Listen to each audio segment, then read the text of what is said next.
Salve entusiastas, meu nome é Marcelão e esse é o vídeo de número 70 da cronologia dos X-Men, esclarecendo todas as dúvidas a respeito do universo dos Filhos do Átomo e sua evolução ao longo dos anos. Nesse vídeo falaremos sobre duas histórias. A primeira se passa na revista The X-Men número 36 de 1967. Os X-Men vão enfrentar o Mecano, um vilão que tem déficit de atenção. Esse personagem, ele possui um exoesqueleto que atribui a ele super força, né, que está dentro de 3 a 4 toneladas.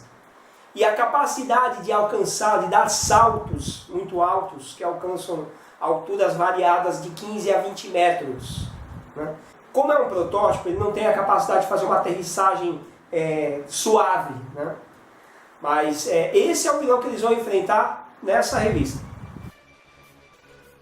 Bom, a história começa com 3 bandidos, né, 3 assaltantes que invadiram a Mansão X. Tem muita coisa que eu vou falar para vocês ao longo desses vídeos que fazem parte do desenvolvimento dos personagens, né, e que você vê que não faz muito sentido. Né? É por causa da época também em que eles foram criados. Esses assaltantes, eles invadem a mansão que possui ou deveria possuir um sistema de alarme. Mas enfim, eles invadem a mansão e são recepcionados pelo Fera, que dá uma surra nos 3 com relativa facilidade. Né?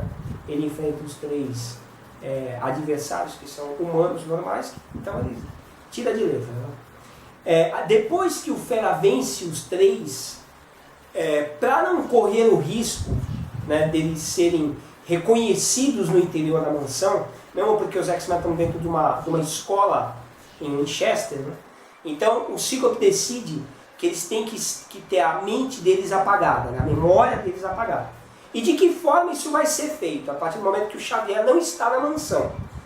Eles utilizam um cérebro que possui uma tecnologia que possibilita fazer com que pessoas tenham as suas mentes apagadas. Né? É uma máquina que tem, esse programa chama máquina do esquecimento. É um programa do esquecimento, que faz com que eles se esqueçam aquele evento, aquele acontecimento que eles tiveram na mansão.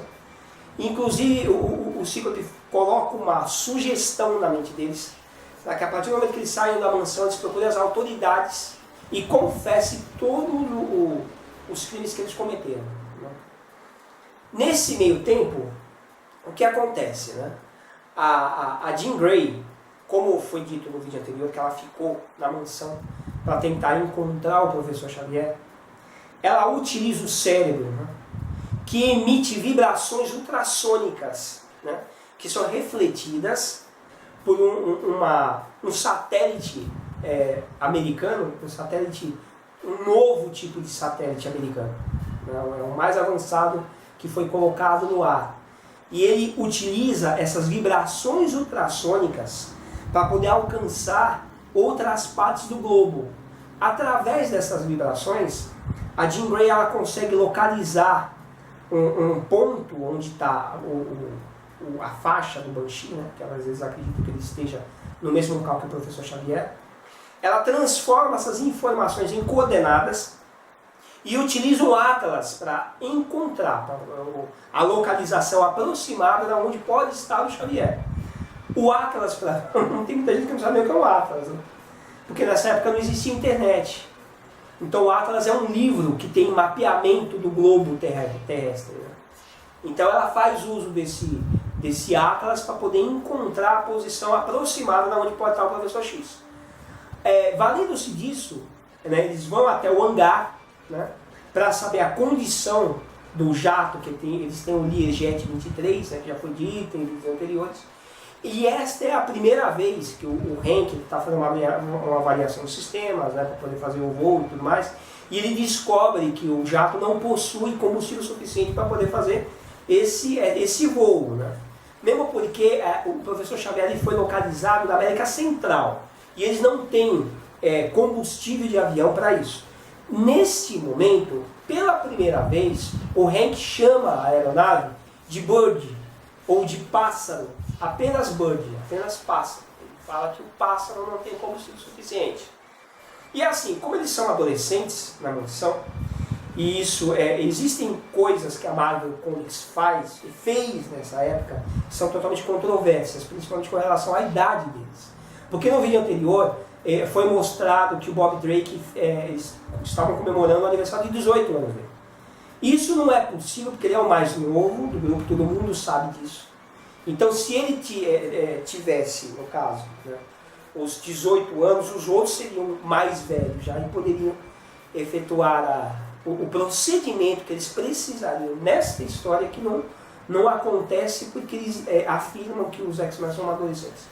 O que eles fazem? O Warren tenta, porque a família do Warren é muito rica, ele tenta entrar em contato com a família, não consegue porque não tem telefone celular na época, né? Então a comunicação com os pais dele que está viajando a negócio, né? Que eles são o casal é muito atarefado, tem várias empresas e tudo mais, não consegue entrar em contato com os pais. Eles, como são dependentes do professor Xavier, né, são dependentes legais dele, né, os que moram na mansão, sob a tutela dele, eles têm que bolar uma maneira de encontrar um meio de transporte para levar isso para a América Central. Eles vão até um banco para tentar um empréstimo, evidentemente que não conseguem também, porque afinal de contas eles são adolescentes. E assim, o que eles fazem? Eles têm a ideia de tentar gerar dinheiro com os poderes deles. Eles colocam o traje de moléculas instáveis dele. O Cíclope, o Warren ele pode dirigir o carro, seja, tá vendo que interessante? Se o Warren tem carta, porque ele tem o carro dele, já foi dito em vídeos anteriores, ele é mais velho, evidentemente, que o Bob Drake. Então é assim, nos Estados Unidos é possível tirar uma carta com 16 anos. A maioridade é com 21 anos. Ou seja, evidentemente que o Warren, ele sendo mais velho que o Bob Drake, e todos os outros são mais velhos que o Bob Drake, ele poderia, evidentemente, dirigir um veículo, mas não pode, de repente, tirar uma autorização, né, para poder viajar para um outro continente, para um outro país. Então é assim, como eles não conseguem encontrar um meio mais funcional para poder viajar, para conseguir as passagens dele, eles passam próximos a uma construção e eles procuram utilizar os poderes dele para trabalhar naquela construção civil e conseguir gerar um dinheiro para comprar as passagens, para a viagem. Né? Você vê, eles utilizam abertamente os poderes deles, evidentemente que estão utilizando os trajes para preservar a identidade secreta deles. Eles fazem um monte de coisa ali. Nesse meio tempo, o Rolls Royce do Xavier ele é guinchado. Por quê? Porque eles estacionaram o Rolls Royce na frente de um hidrante que estava coberto, ele não estava visível, né? Porque eles também não são idiotas, mas o hidrante estava lá, eles não viram, e ele é guinchado. Né? Nesse momento, quem passa essa informação para eles quando eles dão conta de que o veículo do Xavier foi guinchado, imagine guinchar um Rolls Royce. Enfim. Aí aparece um rapaz chamado Tom Riegel, que informa eles o que aconteceu com o veículo deles.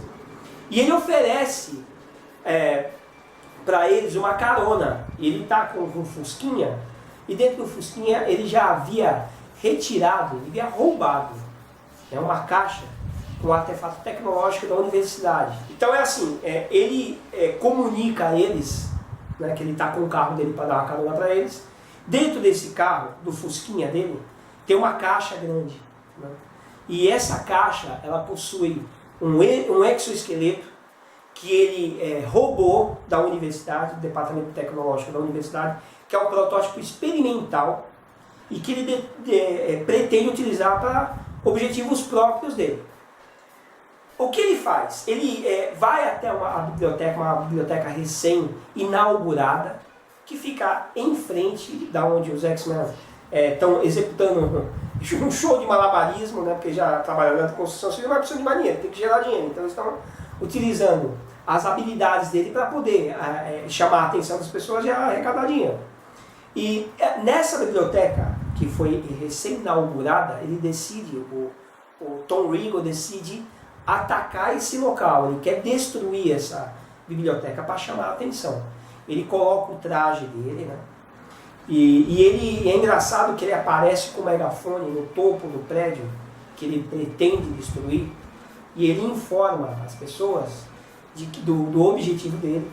E o sacana afirma que os X-Men lá que estão fazendo o malabarismo dele, ele tá junto com ele, que eles estão ali para chamar a atenção das pessoas, né, para mudar o foco das pessoas para ele executar os objetivos dele, né? Tanto que quem está fazendo isso em questão é o Bob Drake e o Hank, porque o Scott Warren e o Ciclope, eles estavam próximos, conversando com o Tom Riegel ali próximo ao veículo dele, mas não estavam participando dos malabarismos. No momento que ele fala isso, né, que ele acusa esses dois X-Men que estão trabalhando com ele, a polícia, né, que está próxima ali já corre atrás dele para tentar segurá-los, né, para tentar capturá-los. Evidentemente que eles ficam perplexos, né, assustados com aquela denúncia, falando que o vilão em questão ali está acusando que eles fazem parte do mesmo objetivo escuso, né? E a polícia vai em cima deles para tentar capturá-los, né? Nesse meio tempo, o Tom Riegel, ele, como mecano, ele diz que se chama mecano, né? Ele ataca a biblioteca, ele começa a executar uma destruição. O Ciclope e a Jean Grey vai atrás dele. Bom, o Fera consegue se livrar facilmente dos policiais por causa da agilidade dele. E ele vai diretamente para um confronto direto com o Mecano, né? E ele se surpreende da pior maneira, porque o Mecano tem a força física dele, que é atribuída ao exoesqueleto que ele está utilizando, surpreende o Fera. Ele nota que ele tem uma força muito maior que a dele até, né? Ele golpeia o Fera, derruba o Fera, né? Ele não fica desacordado, mas ele fica fora de ação. O Mecano corre para dentro da biblioteca, né? O anjo alcança ele, né? Só que ele também é golpeado. O Ciclope dá um sinal de aviso, ele dispara uma rajada óptica próxima às pernas dele e fala que aquele é o último aviso, que ele ou se rende ou vai ter que pagar pelos atos dele. E o traje também possibilita que ele tenha uma velocidade maior que o esperado, né? Ele pega uma das instâncias e arremessa em cima do Ciclope, né? E ele dá aqueles saltos que eu falei para vocês, que também é uma das características do traje. Ele consegue dar uns saltos com um certo controle, que é um protótipo, não tem aquele controle total, pleno, né, sobre a tecnologia que ele está utilizando.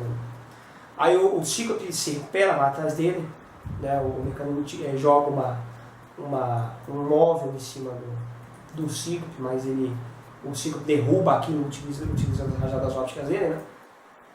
Num dado momento, né, o Warren ele se aproxima para tentar conter o Mecano. Ele é facilmente dominado, ele é arremessado de volta na direção do Ciclope.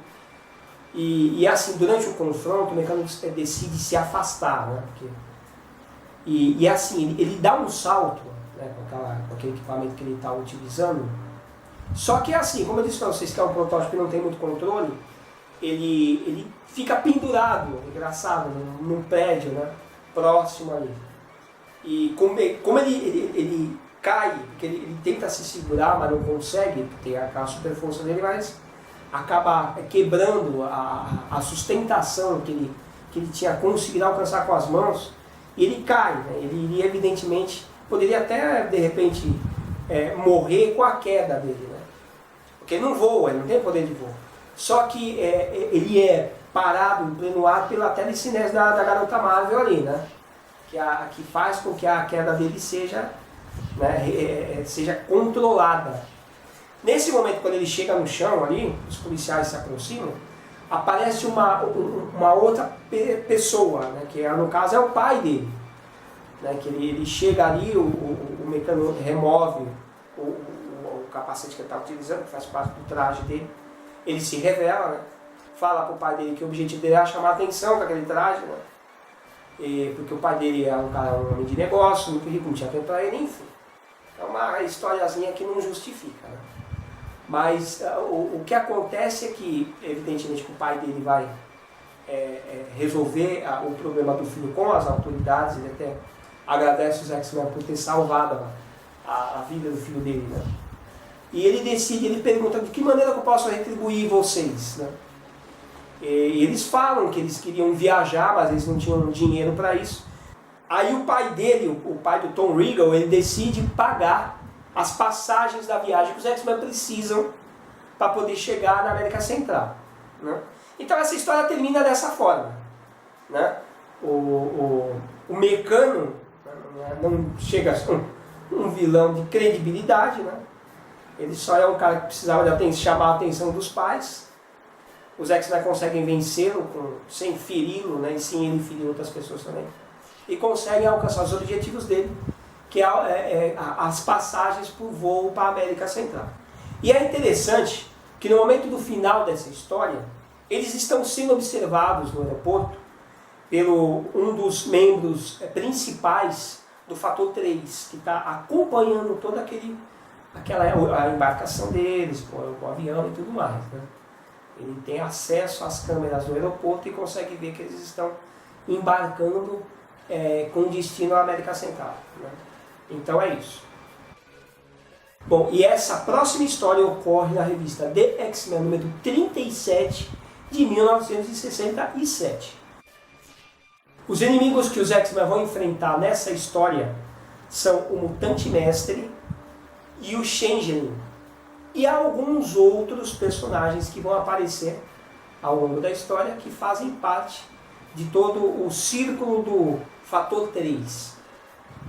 O Changeling, ele é um mutante, ele é o segundo em comando no Fator 3. Ele é um mutante metamórfico, ele possui um poder semelhante ao da mística. Ele consegue alterar a estrutura física dele de acordo com o que ele quiser. Não só a parte fisiológica, né? A parte anatômica, como também imitar trajes, né? Ou seja, ele consegue constituir um ser humano vestido, trajado do jeito que ele quiser. Ele também possui memória fotográfica, ele tem um recurso que chama impacto psiônico, que é um ataque mental que causa muita dor à vítima, né? Que pode inclusive causar, a dor é tão intensa que pode até causar a morte dessa vítima, né? E possui telepatia, que inclusive foi com essa telepatia que ele entrou em contato com o Juggernaut no vídeo passado, tá? Esses são os inimigos que os X-Men vão enfrentar nessa história. Em uma base secreta do Fator 3, o Changeling, ele avalia um confronto que os X-Men tiveram com o Fanático, né? Ele está querendo compreender como que os X-Men conseguiram enfrentar e vencer um oponente que é um dos mais poderosos do planeta 2 vezes, mesmo sendo muito jovens. Ele está fazendo aquela avaliação, né, para poder compreender como isso foi possível. Ele entra em contato com a base, porque o Fator 3 possui uma base grande, ela é ampla, possui várias formas de tecnologia, né? E ele entra em contato com o hangar e pede para que um dos discos deles, uma das naves de alta tecnologia, levante voo, né? E ele pede isso justamente para essa nave atacar o avião em que os X-Men estão viajando, né? E que já estão se aproximando ali numa cadeia de montanhas da América Central, aonde está situada a base do Fator 3. Ocorre o ataque, né? Esse disco voador, que é uma nave que possui um visual que varia entre um disco voador e uma forma ovalada, né? Essa aeronave, ela utiliza disparos no avião, né? E são alvos fáceis, né? O que eles pensam em fazer nesse momento? A gente tem que preservar as pessoas que estão na aeronave. Então, vamos chamar a atenção deles do ataque para a gente. E eles simplesmente pulam do avião. E no momento em que eles pulam, o Cíclope está agarrado, ele e o Fera estão agarrados ao Warren. E o Warren está com as asas presas num cinto, que é aquele cinturão que faz com que as asas dele ficam compactadas nas costas dele. Né? Então eles estão caindo, o Cíclope tira o óculos especial dele. Mesmo em queda livre, ele consegue mirar e acertar aquela aeronave do fator 3 e destruir ela em pleno ar. Mas ele fecha os olhos, ele perde, no momento em que ele está, como eles estão caindo muito rápido, o Fera, ele abraça o Cíclope, né? Os dois começam a cair, evidentemente, rapidamente. Né? Inclusive tem um momento que eles estão próximos a um rochedo, em que o Fera pede para o Cíclope abrir os olhos, né, para poder disparar a rajada óptica dele e destruir uma protuberância que eles iriam abater ali, né? Nesse momento o Warren ele se esforça, ele faz muita força com as asas dele e consegue romper aquele cinturão, né? Que vocês já viram desde o início dos vídeos dos X-Men, das histórias dos X-Men que ele utiliza, né? E ele liberta as asas dele. Então assim, ele voa na direção dos dois, né, do Cíclope e do Fera. Mas mesmo assim, para ele, os dois são muito pesados, né? E a Garota Marvel e o Bob Drake também, que estavam em uma queda semi-controlada por causa da telecinese dela, né? Eles se juntam, os 5 ali, eles se abraçam, né?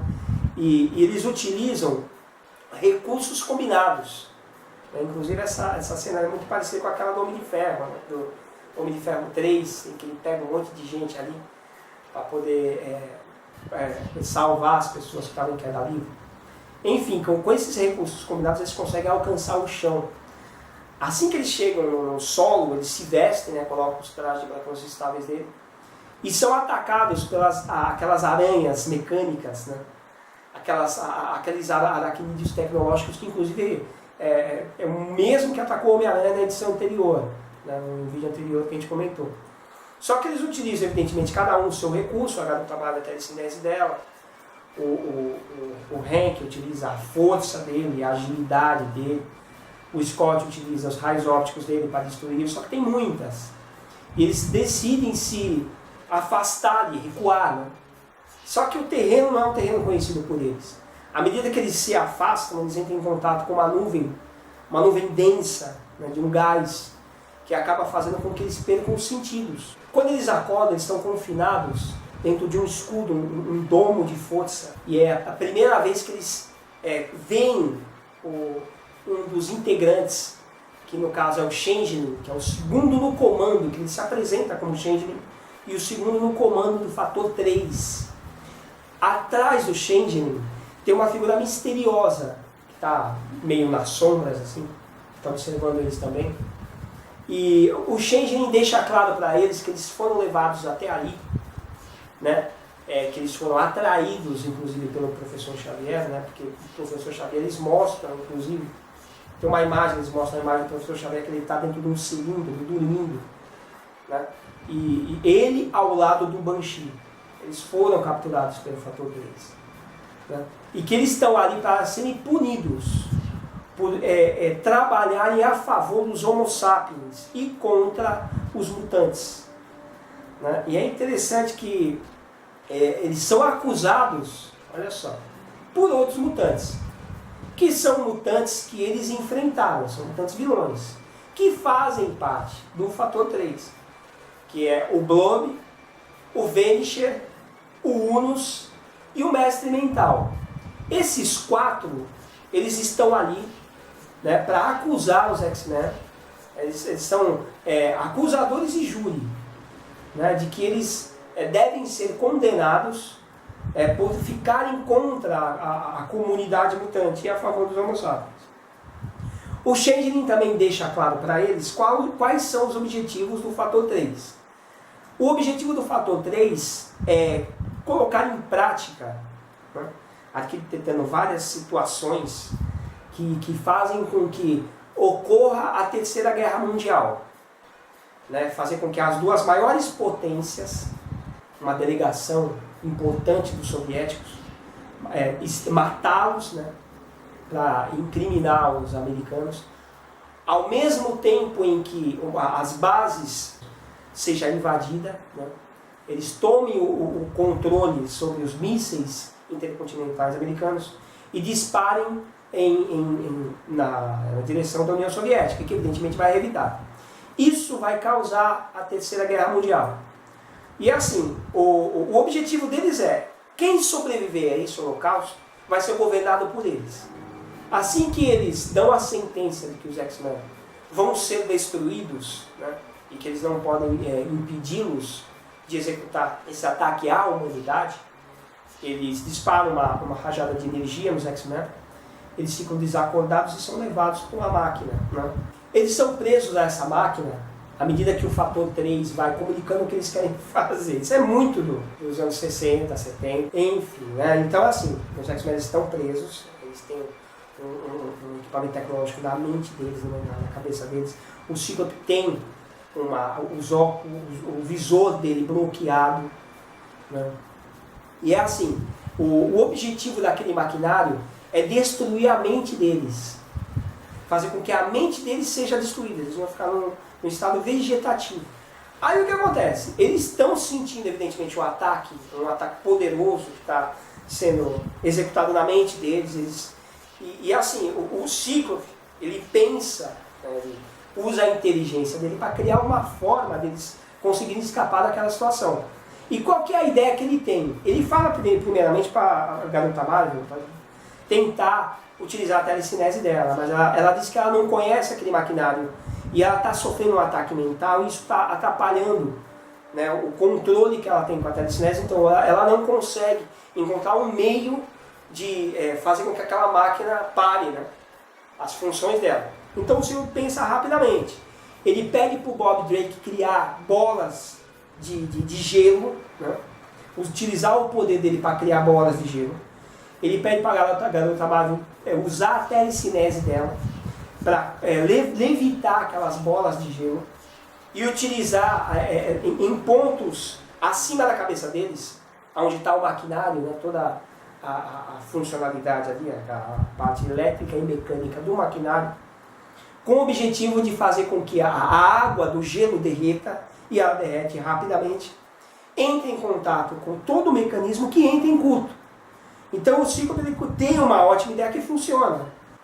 Eles, assim que eles saem, eles ficam tentando tirar aquele domo no visor do Cíclope, aparece um guarda-costas, que é um robô, com vários atributos bélicos, né? Inclusive nesse momento que o robô começa a atacá-los, né, eles ficam em prontidão, o Cíclope está com o visor dele coberto, ele não está enxergando. A Jean Grey evita ele até, para tirar ele do combate, né, evidentemente, da mira do robô, né? O Anjo, ele atrai a atenção do robô, né, da artilharia do robô, utilizando as manobras de voo dele. O Bob Drake, Homem de Gelo, ele congela, né, uma das armas do robô, que é o lança-chamas, né? O Fera, ele analisa a estrutura do robô e ele saca que tem um sensor ali na estrutura do robô e ele quebra aquele sensor. No momento em que tudo isso está acontecendo, a Jean Grey consegue libertar o visor do Cíclope e ele dispara uma poderosa rajada óptica no corpo, né, no tronco do robô. Imediatamente o robô fica fora de combate, né? Ele toma aquele baque, aquele ataque muito poderoso das rajadas ópticas e fica fora de combate. Os X-Men saem daquele lugar, né? O Mutante Mestre aparece ali para falar para eles as intenções dele, que assim, ele, independente deles terem escapado ali da armadilha dele, eles não têm como impedir com que ele coloque em prática os objetivos dele. É que em uma hora eles não vão conseguir detê-lo, né? Então é isso. Essa história ela termina aí. Eu espero que vocês tenham gostado. Ela vai concluir, evidentemente, na próxima revista. Se vocês gostaram, dá um like pra gente, que é muito importante. Um abraço e até o próximo vídeo.